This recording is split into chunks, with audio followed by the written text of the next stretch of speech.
tämmöiset verkostoitumistapahtumat ovat siis tärkeitä, missä tosiaan saadaan toisille mahdollisesti tuntemattomiakin eri kokoisiakin osapuolia saman pöydän viereen keskustelemaan keskenään. No ehdottomasti näin. Ja uusia innovaatioita tarvitaan tietysti. On paljon aloja, joista paljon jopa hypetetään tai puhutaan, että niiden ympärillä luodaan tulevaisuutta. Totta kai tätä kehitystä tarvii tukea. Nyt jos ajattelee vaikka Turkua, niin Turun maailmassa on kuitenkin hyvin monipuolinen elinkeinorakenne.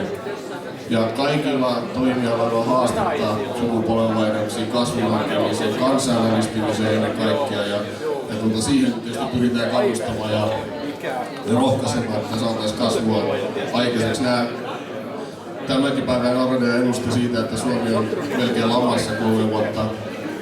Talous on taantunut, niin se kertoo siitä, että meidän täytyy ravistella itsemme aika paljon, että vaikka paljon hyviä tarinoita ja onnistumisia kuulee ja näkee, niin tämä kokonaissuorittaminen ei tällä hetkellä ole sillä tasolla, kun pitäisi olla, eikä se mistään muuta synny kuin yrittämisen ja liiketoiminnan kehittämisen uusien innovaatioiden kautta.